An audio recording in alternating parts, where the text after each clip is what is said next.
Welcome to Civil Prep Hub, your ultimate destination for mastering civil services exams. नमस्ते दोस्तों, reasoning mastery में आपका स्वागत है। ये है पार्ट 9 ऑफ 200। दोस्तों, ये वीडियो आपके लिए बहुत इंपॉर्टेंट है, तो प्लीज लास्ट तक जरूर देखिए। मैंने इस वीडियो के एंड में और कमेंट सेक्शन में कुछ बहुत इंपॉर्टेंट प्रैक्टिस क्वेश्चंस शेयर किए हैं जो आपके एग्जाम में जरूर आएंगे। तो वीडियो पूरा देखिए और कमेंट सेक्शन जरूर चेक करिए।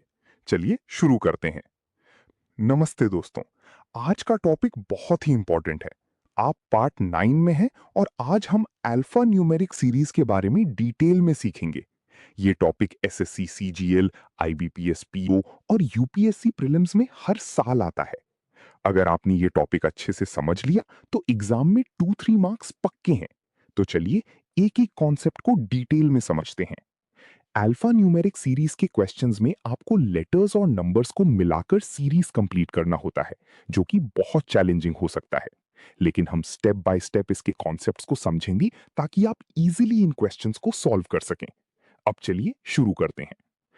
तो चलिए अल्फा न्यूमेरिक सीरीज की बेसिक्स से शुरू करते हैं। ये series combined letter number patterns, position value mapping और मिक्स्ड सीक्वेंसेस को इंक्लूड करती हैं। सबसे पहले हम कंबाइंड लेटर नंबर पैटर्न्स को समझेंगे। इसमें हम लेटर्स और नंबर्स को मिलाकर एक पैटर्न बनाते हैं, जैसे कि E1, B2, C3 और ऐसे ही आगे। अब देखिए पोजीशन वैल्यू मैपिंग के बारे में। इसमें हम लेटर्स को नंबर्स से मैप करते हैं, जैसे कि A=1, B=2, C=3 और ऐसे ही आगे। मिक्स्ड सीक्वेंसेस में हम लेटर्स और नंबर्स को मिलाकर एक सीक्वेंस बनाते हैं, जैसे कि E1, 2B, 3C और ऐसे ही आगे। ये सभी कॉन्सेप्ट्स बहुत इंपॉर्टेंट हैं और हम इन्हें डिटेल में समझेंगे। एक रियल लाइफ एनालॉजी है कि अगर आप एक कोड को डिकोड करना चाहते हैं तो आपको इन कॉन्सेप्ट्स का यूज करना पड़ सकता है। अब चलिए इन कॉन्सेप्ट्स को और डिटेल में समझते हैं। हम एक एग्जांपल लेते हैं, जैसे कि E1, B2, C3, D4। यहाँ हम देखते हैं कि लेटर्स और नंबर्स दोनों का पैटर्न है और हम इन्हें मिलाकर एक सीरीज कंप्लीट कर सकते हैं। तो अब समझते हैं पोजीशन वैल्यू मैपिंग के बारे में। इसमें हम लेटर्स को नंबर से मैप करते हैं, जैसे कि A=1, B=2, C=3 और ऐसे ही आगे। ये कॉन्सेप्ट बहुत इंपॉर्टेंट है और हम इसका यूज करके मिक्स्ड सीक्वेंसेस को भी सॉल्व कर सकते हैं। ये फॉर्मूला बहुत इंपॉर्टेंट है दोस्तों। इसमें L का मतलब है लेटर, N का मतलब है टोटल नंबर ऑफ लेटर्स और PN का मतलब है पोजीशन नंबर। इस फॉर्मूला का यूज हम लेटर्स को नंबर से कन्वर्ट करने के लिए करते हैं। जैसे अगर हम E=1, B=2, C=3 और ऐसे ही आगे को कन्वर्ट करना चाहते हैं तो हम इस फॉर्मूला का यूज करते हैं। एक कॉमन मिस्टेक ये होती है कि स्टूडेंट्स L की जगह N लगा देते हैं, तो ध्यान रखिए। इस फॉर्मूला का यूज हम मिक्स्ड सीक्वेंसेस को सॉल्व करने के लिए भी करते हैं। ये फॉर्मूला बहुत इंपॉर्टेंट है दोस्तों। इसमें PV का मतलब है पोजीशन वैल्यू, L का मतलब है लेटर और N का मतलब है नंबर। इस फॉर्मूला का यूज हम पोजीशन वैल्यू को फाइंड करने के लिए करते हैं। जैसे अगर हम A1, B2, C3 और ऐसे ही आगे की पोजीशन वैल्यू फाइंड करना चाहते हैं तो हम इस फॉर्मूला का यूज करते हैं। एक कॉमन मिस्टेक ये होती है कि स्टूडेंट्स PV की जगह L लगा देते हैं, तो ध्यान रखिए। इस फॉर्मूला का यूज हम कंबाइंड लेटर नंबर पैटर्न्स को सॉल्व करने के लिए भी करते हैं। ये फॉर्मूला बहुत इंपॉर्टेंट है दोस्तों। इसमें MS का मतलब है मिक्स्ड सीक्वेंस, L का मतलब है लेटर, N का मतलब है नंबर, P का मतलब है पोजीशन और V का मतलब है वैल्यू। इस फॉर्मूला का यूज हम मिक्स्ड सीक्वेंसेस को सॉल्व करने के लिए करते हैं। जैसे अगर हम A1, 2B, 3C और ऐसे ही आगे की मिक्स्ड सीक्वेंस फाइंड करना चाहते हैं तो हम इस फॉर्मूला का यूज करते हैं। एक कॉमन मिस्टेक ये होती है कि स्टूडेंट्स MS की जगह L लगा देते हैं, तो ध्यान रखिए। इस फॉर्मूला का यूज हम कंबाइंड लेटर नंबर पैटर्न्स को सॉल्व करने के लिए भी करते हैं। Find the next letter in the series A1, B2, C3, D4, E5। Step 1। सबसे पहले हम सीरीज को एनालाइज करते हैं। यहां हम देखते हैं कि लेटर्स और नंबर्स दोनों का पैटर्न है। स्टेप 2। अब देखिए हम पोजीशन वैल्यू मैपिंग का यूज करते हैं। इसमें हम लेटर्स को नंबर्स से मैप करते हैं, जैसे कि A=1, B=2, C=3 और ऐसे ही आगे। स्टेप 3। हम फॉर्मूला सिलेक्ट करते हैं। यहां पे हम लेटर नंबर कन्वर्जन फॉर्मूला का यूज करेंगे, क्योंकि हम लेटर्स को नंबर्स से कन्वर्ट करना चाहते हैं। स्टेप 4। अब वैल्यूज पुट करते हैं फॉर्मूला में। हम L=6, N=6